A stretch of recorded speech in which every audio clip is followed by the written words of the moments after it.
बिस्मिल्लाहिर्रहमानिर्रहीम। अस्सलाम वालेकुम। लाहौर हाई कोर्ट में एक जायदाद के तनाज़े का केस आया।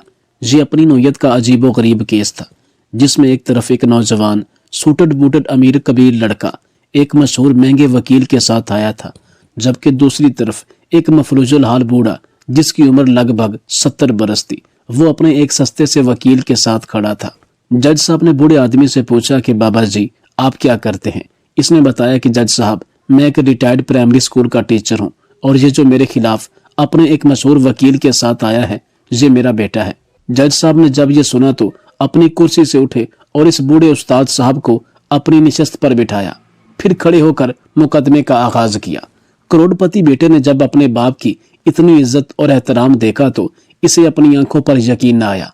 इसने अपने वकील के कान में कहा कि एक पुलिस ऑफिसर अपनी आप बीती सुनाता है कि लाहौर में SHO था, मेरे वालिद बीमार थे, मैंने इन्हें सर्वस अस्पताल लाहौर में दाखिल करवाया। ये सर्दियों की एक सख्त रात थी और उस रात में ड्यूटी पर था और वालिद साहब अस्पताल में अकेले थे। अचानक इनकी तबीयत ज्यादा खराब हो गई और वो उल्टियां करने लगे। मेरे खानदान का कोई शख्स इनके पास मौजूद नहीं था। 2 मरीजों का कमरा था और इनके साथ दूसरे बेड पर एक और मरीज दाखिल था। इस मरीज का अटेंडेंट मौजूद था। वो उठा, इसने डस्टबिन तौलिया लिया और मेरे वालिद की मदद करने लगा। वो सारी रात अब्बा जी की उल्टियां साफ करता रहा। इसने इन्हें कावा बनाकर पिलाया और इनका सर और बाजू भी दबाए। सुबह डॉक्टर आया तो इसने इसे मेरे वालिद की कैफियत बताई और अपने मरीज की मदद में लग गया। मैं 9 बजे वर्दी पहनकर तैयार होकर वालिद से मिलने अस्पताल गया। अब्बा जी की तबीयत उस वक्त काफी बहाल हो चुकी थी। मुझे इन्होंने अटेंडेंट की तरफ इशारा करके बताया, सारी रात इस मौलवी ने मेरी बड़ी खिदमत की, बहुत अच्छा लड़का है जिसने सारी रात मेरा ख्याल रखा, और अगर सच बताऊं तो तूने भी इतना मेरा कभी ख्याल नहीं रखा जितना इस शख्स ने मेरा ख्याल रखा। मैंने अटेंडेंट की तरफ देखा, वो एक दरमियानी उम्र का बारिश दान पान सा इंसान था। मैंने मुस्कुराकर इनका शुक्रिया अदा किया, लेकिन फिर सोचा इसने सारी रात मेरे वालिद की खिदमत की है, मुझे भी इसका ख्याल करना चाहिए। मैंने जेब से 500 रुपए निकाले और फिर इसके पास चला गया। वो कुर्सी पर बैठा था। मैंने अपना एक हाथ इसके कंधे पर रखा, दूसरे हाथ से इसे 500 रुपए का नोट पकड़ाने लगा। वो कुर्सी पर खिसमसाया, लेकिन मैंने रौनत भरी आवाज में कहा, ले मौलवी रख ले, ये रकम तेरे काम आएगी। वो नरम आवाज में बोला, नहीं भाई, मुझे किसी मुआवजे की जरूरत नहीं, मैंने आपके वालिद की खिदमत अल्लाह की रजा के लिए ही की थी। मेरा वालिद भी आपके वालिद के साथ ही इधर एडमिट था, मुश्किल में था, मैंने इसकी मदद की और इसका ख्याल रखा, मुझे किसी मुआवजे की जरूरत नहीं। मैंने नोट जबरदस्ती इसकी जेब में डाल दिए। इसने वापस निकाले और फिर दोबारा मेरे हाथ पर पकड़ाना शुरू कर दिए, जबकि मैं इसे कंधे से दबाए जा रहा था और इसरार कर रहा था। मैं इसे बार बार कह रहा था, मौलवी छड़, जिद ना कर, रख ले, पैसे तेरे काम आएंगे। ये कह रहा था, मगर वो बार बार कह रहा था कि मेरे पास अल्लाह का दिया सब कुछ है, मुझे पैसों की कोई जरूरत नहीं। मैंने रात को देखा आपके वालिद अकेले हैं, तकलीफ में थे, मैं फारिग था, लिहाजा अल्लाह की रजा के लिए इनकी खिदमत करता रहा। आप लोग बस मेरे लिए दुआ करें, यही मेरे लिए काफी है। लेकिन मैं बाज ना आया। मैंने फैसला कर लिया था कि हर सूरत इसे पैसे देकर ही रहूंगा।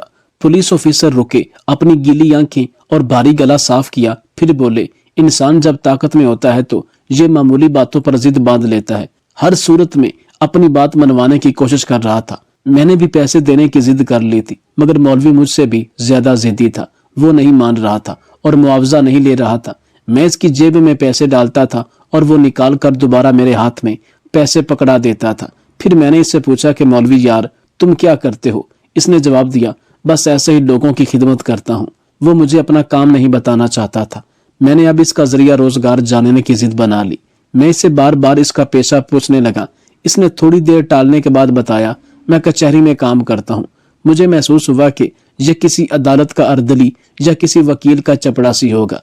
मैंने एक बार फिर 500 इसकी मुट्ठी में पकड़ाने की कोशिश की, लेकिन इसने ना लिए। फिर रौनत से पूछा, मौलवी तुम कचहरी में क्या करते हो। इसने थोड़ी देर मेरी तरफ देखा, फिर मेरे वालिद की तरफ देखा, लंबी सांस ली और फिर आहिस्ता आवाज में बोला, मुझे अल्लाह ने इंसाफ की जिम्मेदारी सौंपी है, मैं लाहौर हाई कोर्ट का जज हूँ।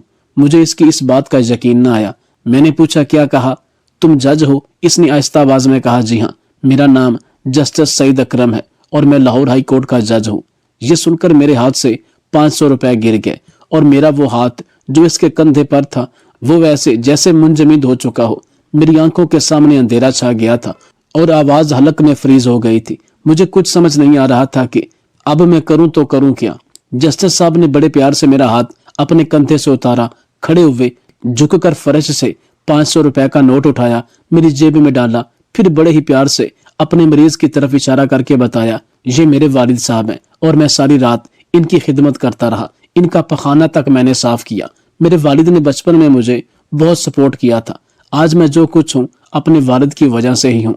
ये खुद मेहनत मजदूरी करते थे और मुझे अच्छे स्कूल में पढ़ाया, एक ऐसा स्कूल जिसकी फीस अपनी मेहनत मजदूरी के पैसों से इसने अदा की अपने बेटे के लिए। उस वक्त मैं छोटा इस बात को नहीं समझता था कि मेरा वालिद मेरे लिए कितनी मुसीबतें बर्दाश्त करता है, लेकिन जैसे जैसे मैं बड़ा हुआ मुझे इस बात का शऊर आया कि वालिद मोहतरम मेरे लिए एक फरिश्ता है।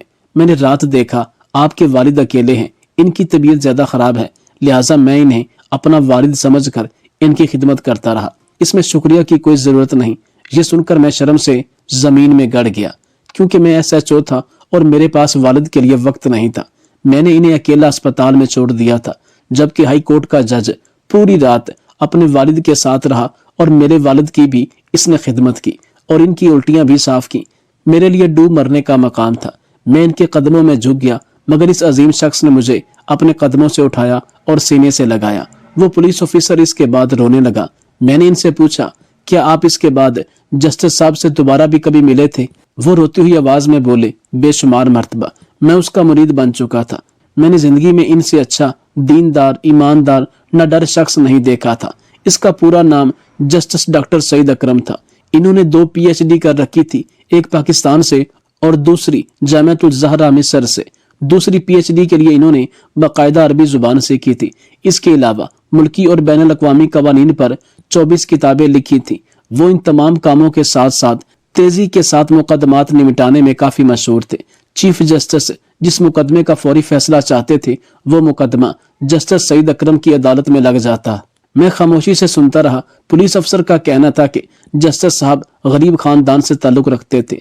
LLB के बाद मजिस्ट्रेट भर्ती हुए, बहुत ज्यादा मेहनत करते थे। मजिस्ट्रेटी के दौर में इसके पास काम कम होता था, लिहाजा इन्होंने अदालती सफात पर एक बैक साइड पर कलमा लिखना शुरू किया। ये सारा दिन कलमा तैयबा लिखते रहते थे। शायद इसकी ये प्रैक्टिस का सिला था कि अल्लाह ताला ने इसकी एनर्जी और टाइमिंग में बरकत डाली। इन्होंने दौरान मुलाजमत एक PhD की, फिर अरबी सीखी, जामिअतुल ज़हरा में दाखिला भी लिया और अदालती टाइम के बाद अरबी जुबान में थेसिस लिखकर मिस्र से भी PhD की डिग्री हासिल कर ली। वो हर नया कानून पढ़ते और फौरी इस पर किताब लिखते थे। वो किताब भी खुद टाइप करते और इस सारे काम के दौरान अदालती कार्रवाई भी कभी मुतासर नहीं होती थी। वो धड़ाधड़ मुकदमात निपटा लेते थे। अल्लाह ने इसे ये सलाहियत दी थी। इन्होंने पूरी जिंदगी अपने वालिद की खिदमत की। इनका बोलो बराज तक खुद साफ करते थे। वालिद ज्यादा बीमार हुए तो इनके बेड पर के करीब घंटी का बटन लगा दिया था और घंटी अपने कमरे में रख ली थी। वालिद जरूरत पड़ने पर पांव से घंटी दबा देते और वो भागकर अपने वालिद के पास पहुंच जाते थे। अपनी बेगम को भी वालिद का कोई काम नहीं करने देते थे। मैंने इनसे जस्टिस साहब की जिंदगी के मजीद वाकयात सुनने की दरख्वास्त की थी। पुलिस अफसर हंसकर बोले, एक बार इनकी अदालत में जायदाद के तनाजे का केस आया था। एक तरफ सूटेड बूटेड अमीर लोग थे और एक नौजवान था जिसके साथ महंगा वकील था, जबकि दूसरी तरफ एक मफलूजल हाल बूढ़ा था जिसका वकील मस्कीन और सस्ता सा था। जस्टिस साहब चंद सेकंड्स में सारा मामला समझ चुके थे, लिहाजा इन्होंने बूढ़े से पूछा, बाबा जी आप क्या करते हैं? बुजुर्ग ने जवाब दिया कि मैं प्राइमरी स्कूल का रिटायर्ड टीचर हूँ। ये सुनकर जस्टिस साहब उठकर खड़े हो गए और कहा, माशाल्लाह, हमारी अदालत में आज एक उस्ताद हैं, लिहाजा ये उस्ताद कुर्सी पर बैठेंगे और अदालत सारा दिन इनके एहतराम में खड़ी होकर काम करेगी। और इसके बाद यही हुआ। वो बूढ़ा उस्ताद कुर्सी पर बैठा रहा और जस्टिस साहब अपने अमले वकला के साथ खड़े होकर काम करते रहे। जस्टिस साहब ने सारे मुकदमे निपटाने के बाद आखिर में बूढ़े उस्ताद का केस भी सुना। उस्ताद साहब ने सबसे पहले जस्टिस साहब का शुक्रिया अदा किया, फिर बताया कि ये जो सामने खड़ा है ये मेरा बेटा है, एक मशहूर और महंगे वकील के साथ आया है बाप को हराने के लिए। ये सुनकर जज साहब हैरान हुए और मास्टर साहब से पूछा कि आपका बेटा पढ़ा लिखा समझदार लगता है, तो आपका ये सगा बेटा है? मास्टर मोहम्मद सदीक ने जज साहब को बताया कि हाँ, ये मेरा सगा बेटा है। प्राइमरी तक ये मेरे स्कूल में ही पढ़ता रहा, मगर मैंने कभी अपने बेटे और बाकी लोगों के बेटों में कोई फर्क ना किया। मैं अक्सर गांव में यही कहता था कि मेरे 200 बच्चे हैं, इसमें पढ़ने वाला हर बच्चा मेरा बेटा ही है। मैंने कभी किसी में कोई फर्क ना किया, सबकी बेहतरी चाहता था। एक ऐसे गांव से ताल्लुक रखता था जिसमें किसी किस्म की सहूलत मौजूद नहीं थी, न ही अस्पताल था। हत्ता के बाकी तमाम इलाकों में बिजली आ चुकी थी, लेकिन हमारे गांव में तो बिजली की सहूलत भी मौजूद नहीं थी। लेकिन मैंने अपने स्कूल के बच्चों की तरफ जब भी देखा तो उम्मीद की किरण मेरे दिल में जाग जाती थी कि इन्हीं में से कोई ऐसा बड़ा आदमी बनेगा और गांव वालों की खूब खिदमत करेगा। इन्हीं में से कोई डॉक्टर बनेगा तो कोई इंजीनियर, कोई पुलिस ऑफिसर बनेगा तो कोई CSS पास करके अफसर बन जाएगा और इस गांव की खिदमत करेगा। अब्दुल्ला मेरा इकलौता बेटा था जो आज मेरे खिलाफ खड़ा है। बड़े प्यार से मैंने इसे पाला। हालांकि इसकी माँ इस पर सख्ती करती, वो यही कहती कि ज्यादा लाड प्यार से बच्चे बिगड़ जाते हैं, लेकिन मुझे अपने बेटे पर भरोसा था। मुझे इस पर सख्ती की कोई जरूरत नहीं। ये मेरा बेटा है, मेरा खून है। जिस तरह मैं अपनी जिंदगी में खिदमत खलक में मसरूफ होता हूँ, ये भी खिदमत करेगा। मैट्रिक के बाद इसे शहर के कॉलेज में एडमिशन दिलवाया। इधर हॉस्टल में ही अब्दुल्ला की रिहाइश का बंदोबस्त किया, क्योंकि गांव से शहर काफी दूर था और रोजाना आना इतना आसान नहीं था। पढ़ाई का भी नुकसान होता। मैंने अपने बेटे को नसीहत की कि बेटा खूब मेहनत करना, कभी मेहनत से पीछे नहीं हटना, क्योंकि तुम्हारी मंजिल अभी काफी दूर है। मेरी ख्वाहिश थी और मुझसे ज्यादा इसकी माँ की ये ख्वाहिश थी कि हमारा बेटा डॉक्टर बने, और जिस तरह ये नंबर ले रहा था इस बात की हमें उम्मीद भी थी। हमारे साथ वाले गांव का एक लड़का आसिम था जो कि अब्दुल्ला के हॉस्टल में ही रहता था। एक दिन वो मेरे पास आया, मुझसे कहने लगा, मास्टर साहब मैंने आपसे एक बात करनी है। मैं उस वक्त घर में अपनी बीवी के साथ ही मौजूद था जब आसिम मेरे पास आया था। मैंने आसिम से कहा, बोलो क्या बात है। जिस पर वो मुझसे कहने लगा, मास्टर साहब मैं अकेले में आपसे बात करना चाहता हूँ। मैंने बीवी को दूसरे कमरे में जाने का इशारा किया। इनके जाने के बाद मैंने आसिम से कहा कि खुल के बात करो, क्या बात है कि तुम मेरी बीवी के सामने भी नहीं कह सकते। जिस पर आसिम मुझसे कहने लगा, मास्टर साहब माजरत के साथ मुझे नहीं मालूम कि ये बात सुनने के बाद आपका रिएक्शन क्या होगा, लेकिन आपको ये बात बताना भी तो बहुत जरूरी है। आपका बेटा अब्दुल्ला गलत लड़कों की महफिल में उठता बैठता है। ऐसे तालिब इल्म जो हॉस्टल के सबसे आवारा तरीन लड़के हैं। रात के वक्त हमेशा वो हॉस्टल से बाहर रहते हैं, आधी रात को वापस आते हैं। मैनेजर भी खौफ के मारे इनको कुछ नहीं कहता, क्योंकि इसे इस बात का भी खौफ है कि ये लड़के मुझे भी नुकसान पहुंचा सकते हैं, लिहाजा वो इन पर सख्ती नहीं करता। मैंने जब आसिम के मुंह से ये अल्फाज सुने तो इससे कहा कि शर्म करो, कैसी बातें कर रहे हो, मेरे बेटे की शिकायत मेरे सामने कर रहे हो। बताओ किसने तुम्हें मेरे पास भेजा है ताकि मैं अपने बेटे अब्दुल्ला की वजह से परेशान हो जाऊं और घर में हंगामा खड़ा कर दूं। आसिम ने जब ये सुना तो कहने लगा, मास्टर साहब आप मेरी बात का यकीन करें, मुझे किसी ने नहीं भेजा, मैं खुद अपनी मर्जी से आपके पास आया हूँ। मैं तो इसी की हॉस्टल में रहता हूँ। सब अपनी आंखों से देखा तो आपको बताना मुनासिब समझा कि आप इसके वालिद हैं, आप मेरे भी उस्ताद रह चुके हैं। मैं तो आपकी बहुत इज्जत करता हूँ, इसलिए आपको बता रहा हूँ कि आप अब्दुल्ला से कहें कि वो गलत लड़कों की महफिल में ना जाए और अपनी पढ़ाई पर ही तवज्जो दे। मगर मैंने आसिम की किसी बात का यकीन ना किया। आसिम वहां से चला गया तो मेरी बीवी वापस आई, मुझसे कहने लगी कि आसिम क्या कह रहा था। मैंने अपनी बीवी को बताया कि वो अब्दुल्ला की शिकायत कर रहा था कि वो गलत दोस्तों में उठता बैठता है। पता नहीं छोटी सी उम्र में ये लड़के इतने हासद क्यों हो जाते हैं। मैं जानता हूँ कि ये अब्दुल्ला के हसद में सब कुछ कह रहा है, क्योंकि मेरा बेटा ऐसा नहीं। मैं इसे अच्छी तरह जानता हूँ, मैं इसका बाप हूँ, बचपन से लेकर आज तक मैं इससे वाकिफ हूँ। बेगम ने मुझसे कहा कि आप ऐसे ही इस लड़के पर इल्जाम मत लगाएं, हॉस्टल जाकर इस बात का पता करें। हो सकता है आसिम ठीक कह रहा हो, अब्दुल्ला भी बच्चा है, इस उम्र में बच्चों से गलतियां हो जाती हैं, वो अपना बुरा भला कुछ नहीं समझते।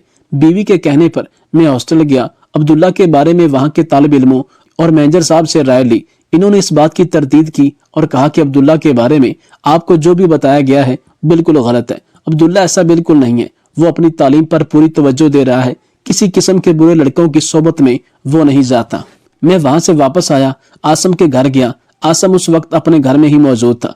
मैंने दरवाजे पर दस्तक दी तो आसिम दरवाजे पर आया और कहने लगा, मास्टर साहब आप आए, अंदर तशरीफ ले आए। लेकिन मैंने इधर दरवाजे पर ही इसके मुंह पर एक तमाचा मारा और कहा कि क्या तुम मुझे बेवकूफ समझते हो? मैं तुम्हारा उस्ताद हूँ और तुम मेरा उस्ताद बनने की कोशिश कर रहा था, मुझे अपने बेटे के खिलाफ भड़का रहा था। तुम्हें शर्म आनी चाहिए। थप्पड़ की आवाज सुनकर आसिम के वालिदैन भी दरवाजे पर आए तो मैंने आसिम के बाप से यही कहा कि अपने बेटे को समझाओ, खुद ये पढ़ता नहीं और मेरे बेटे पर झूठे इल्जाम लगाता है। मैंने खुद हॉस्टल से सारी डिटेल ली है, वहां से यही मालूम हुआ है कि मेरा बेटा किसी मनफी सरगर्मियों में मुलव्वस नहीं है। आसिम का एक हाथ गाल पर था और फिर कहने लगा, मास्टर साहब हॉस्टल का मैनेजर झूठ बोल रहा है, इसको झूठ बोलने के पैसे दिए जाते हैं। इस पर आसम के वालिद ने भी इसे खूब मलामत किया और मारा और यही कहा कि दूसरों के मामलात में तुम्हें टांग अड़ाने की क्या जरूरत है, अपने काम से काम रखो और सिर्फ अपनी पढ़ाई पर तवज्जो दो। फिर आसम के वालिद ने मुझसे माजरत की कि मास्टर साहब, मेरा बच्चा नादान है, इसे मुआफ कर दीजिए। अब्दुल्ला पर जो इसने झूठे इल्जाम लगाए हैं, मैं ये जानने की कोशिश करूंगा और आखिर इसने ये झूठ क्यों बोला, लेकिन मैं अपने बेटे की वजह से आपसे अभी मुआफी मांगता हूँ। मैं वहां से घर वापस आया, FSC में अब्दुल्ला अच्छे नंबर ना ले पाया, जिसकी वजह से मेडिकल में इसका एडमिशन शक में पड़ गया। 1 साल दोबारा रिपीट किया, फिर भी मेडिकल टेस्ट में कामयाबी हासिल ना कर सका। अब्दुल्ला का डॉक्टर बनने का ख्वाब अधूरा ही रह गया, मगर इसने अपनी पढ़ाई जारी रखी। BSc के बाद इसने MSc मैथमेटिक्स में एडमिशन लिया। MSc करने के बाद अब्दुल्ला ने एक दिन हमें फोन किया कि इसकी जॉब हो गई है। मैं बहुत खुश हुआ और तनख्वाह भी बहुत अच्छी थी। मैं इस लिहाज से खुश था कि डिग्री मुकम्मल होने के फौरन बाद इसकी जॉब हो चुकी थी और जब हमारा बेटा हमसे मिलने आया तो मोहल्ले में इसका खूब इस्तकबाल किया गया। मोहल्ले के तमाम लोग बहुत खुश थे, जबकि मुझे आसम के बारे में पता चला कि उसे अभी तक जॉब नहीं मिली। ट्यूशन पढ़ाकर गुजारा करता है, मकान का किराया अदा करता है। मैंने अब्दुल्ला से यही कहा कि बेटा, आसम पता नहीं क्यों तुमसे जलता था, तुम्हारे बारे में मुझे उकसाने की इसने बहुत कोशिश की। अल्लाह ने तुम्हें सुरखरू किया, अच्छी जॉब भी मिल गई, जबकि वो अभी तक बेरोजगार है। अब्दुल्ला मुझसे कहने लगा कि बाबा, ऐसे लोगों की बातों पर ध्यान देने की कोई जरूरत नहीं, इनकी आदत है हर वक्त किसी न किसी के खिलाफ प्रोपेगेंडा करने की। मैंने शुरू से ही मेहनत की और मुझे अपनी मेहनत का अजर मिला है। बस मुझे इस बात का अफसोस है कि मैं डॉक्टर ना बन सका, जो कि आपका और अम्मी का ख्वाब था। मैंने अब्दुल्ला से यही कहा कि बेटा, ये नसीब की बात है। खैर, तुम इन सब बातों को छोड़ो, मैं अभी हलवाई की दुकान से ताज़ा मिठाई लेकर आता हूँ ताकि मोहल्ले के बच्चों में ये मिठाई तकसीम करूँ। इसके बाद मैं मिठाई का डब्बा लेकर आसम के बाप के घर भी गया था। अपने बेटे की कामयाबी की उसे खुशखबरी दी और इसके बाप से यही कहा कि अपने बेटे को नसीहत करना कि दूसरों के खिलाफ बात करने से बेहतर है कि बंदा अपनी कारकर्दगी को बेहतर बनाए। अब्दुल्ला 2 माह बाद वापस गाँव आया तो वो एक गाड़ी पर आया था। ये एक बड़ी और महंगी गाड़ी थी। मैंने अब्दुल्ला से पूछा कि बेटा, ये किसकी गाड़ी है? अब्दुल्ला ने मुझे बताया कि अब्बा, मैं आपको सरप्राइज देना चाहता था, इसलिए आपको पहले नहीं बताया। ये गाड़ी मेरी है। ये सुनकर मैं हैरान हुआ, क्योंकि अब्दुल्ला ने तो बताया था कि इसकी 80,000 तनख्वाह है, इतनी जल्दी कैसे गाड़ी वो ले सकता था। फिर इसने मुझे बताया कि इंस्टॉलमेंट पे ये गाड़ी ली है और तनख्वाह से ही अदायगी मुमकिन होगी, आपको परेशान होने की जरूरत नहीं। फिर वह मुझे और अपनी माँ को गाड़ी में बिठाकर सैर कराने ले गया। हमें बहुत अच्छा महसूस हो रहा था, खासकर अब्दुल्ला की माँ तो खुशी से फूले नहीं समा रही थी। वो अपने बेटे की तरक्की पर बहुत खुश थी और इस बात पर भी खुश थी कि इसका बेटा सही ट्रैक पर है। लेकिन यह खुशी हमारे लिए बहुत ही आर्जी साबित हुई जब एक बार गांव में पुलिस आई। सारा मोहल्ला इकट्ठा हो चुका था। पुलिस मुझसे तफ्तीश कर रही थी कि अब्दुल्ला कहाँ है, अपने बेटे को कहाँ छुपाया है। ये सुनकर मैं हैरान हुआ। मैं इनसे कह रहा था कि वो तो लाहौर में जॉब कर रहा है और वहीं रहता है, पर थानेदार जोर जोर से हंसने लगा। फिर मुस्कुरा कर कहा, मास्टर जी, आप भी कितने भोले हैं। आपका बेटा कोई जॉब वॉब नहीं करता, बल्कि वो मनशियात का धंधा करता है, बहुत बड़े गैंग का हिस्सा है और आजकल कहीं छुपा हुआ है। अब्दुल्ला को पकड़ने के लिए 10 लाख रुपए इनाम का भी ऐलान किया गया था। मैंने ये सुना तो जमीन पर बैठ गया, मेरी हालत बिगड़ने लगी। पुलिस वालों को इस बात का यकीन हो चुका था कि मास्टर साहब तो खुद अपने बेटे के बारे में नहीं जानते, इसलिए इन्होंने मुझे ज्यादा तंग ना किया। वो यही सोच रहे थे कि इसने तो अपने बाप को ही धोखा दिया, लिहाजा वो यहाँ से चले गए। लेकिन वो अब्दुल्ला को तलाश करते रहे। अब्दुल्ला ने अपना नेटवर्क पहले से भी ज्यादा वसी किया था। कुछ अरसे के लिए अमेरिका चला गया, वहां भी इसके डीलर थे जिन्होंने अब्दुल्ला को पनाह दी। अमेरिका जाकर इसने अच्छा खासा पैसा कमाया, फिर वापस वतन आया। वो पुलिस और इदारे जो इसे तलाश कर रहे थे, इसके नाम से खौफ खाते हैं, क्योंकि अब्दुल्ला के बड़े बड़े लोगों के साथ ताल्लुकात हैं, ऐसे लोग जो बज़ाहिर मुअज़्ज़ज़ मुआशरे में समझे जाते हैं, सियासत से भी वाबस्ता हैं, मगर दर हकीकत वो मुजरिम होते हैं। वो मुझसे भी मिलने आया था, इसके गार्ड भी अब्दुल्ला के साथ ही थी। मैंने अब्दुल्ला के मुंह पर थप्पड़ मारा और कहा कि खबीस इंसान, तूने बहुत गलत किया। आसम झूठ नहीं बोल रहा था, दर हकीकत वो सच बोल रहा था। तू शुरू से ही बिगड़ चुका था और आहिस्ता आहिस्ता गुनाहों की दलदल में धंसता चला गया। वो उल्टा मुझसे बहस करने लगा कि अब्बा जान, आजकल सब पैसों के सामने ही झुकते हैं। देखें पैसे की पावर। जो पुलिस वाले मुझे तलाश कर रहे थे, मुझे गिरफ्तार करने के लिए वो मेरे सामने सल्यूट करते हैं, हाथ बांध कर खड़े रहते हैं। मैंने अब्दुल्ला से कहा कि मैं लानत भेजता हूं तुम पर और तुम्हारे इस पैसे पर। जिस पर अब्दुल्ला मेरे ही खिलाफ हो गया और यही कहने लगा कि आपके पास है ही क्या जो आप मुझे अपनी जायदाद से आग करेंगे और अखबार में ला तलकी का ऐलान करवाएंगे। मैं खुद आपके साथ नहीं रहना चाहता। मेरे पास पैसा है, पावर है और इसी पैसे से मैं आपको बेघर कर दूंगा और जिस घर में आप रहते हैं ये भी अपने नाम करवा लूंगा। फिर मैं आपसे पूछूंगा कि आपकी ईमानदारी आपके काम आई या फिर मेरी दौलत मेरा सहारा बनी। ये मेरा बेटा मुझे ही अदालत के कटहरे में ले आया है, ये मुझे बेघर करना चाहता है, जबकि हकीकत यह है कि जज साहब ये खुद बहुत बड़ा मुजरिम है। मैंने रिज़्क़ हलाल कमा कर इसे खिलाया था, इसकी अच्छी परवरिश की थी, लेकिन मेरी सबसे बड़ी गलती यही थी कि मैंने इस पर एतबार किया, शुरू से ही इस पर नजर रखता या शहर में इसके साथ रहता तो आज मुझे ये दिन ना देखना पड़ता। अपने इस बेटे की वजह से मैं आसम के पास भी गया था, उससे मुआफी मांगी कि तू झूठ नहीं बोल रहा था, ये हॉस्टल से ही बिगड़ चुका था और इसकी तबाही की इब्तदा इसी हॉस्टल से शुरू हुई थी। जज साहब, एक उस्ताद होने के नाते मैं इस बात पर यकीन रखता हूँ कि इंसान को इसकी बुरी सोबत सबसे बड़ा नुकसान देती है। जब एक लड़का बुरी सोबत का आदी हो जाता है तब उसे इस बात का शौर नहीं रहता कि क्या गलत है और क्या दुरुस्त।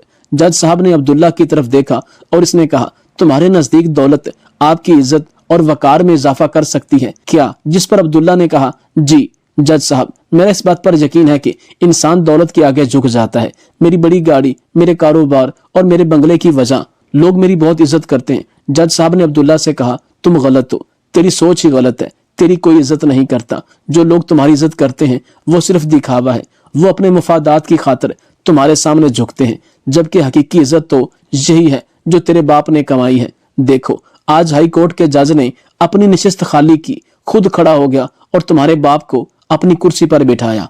अदालत में मौजूद तमाम लोगों को हुक्म दिया कि उस्ताद के एहतराम में एक बार खड़े हो जाएं। ये है वो हकीकी इज्जत जिसके लिए तूने गलत रास्ता चुना।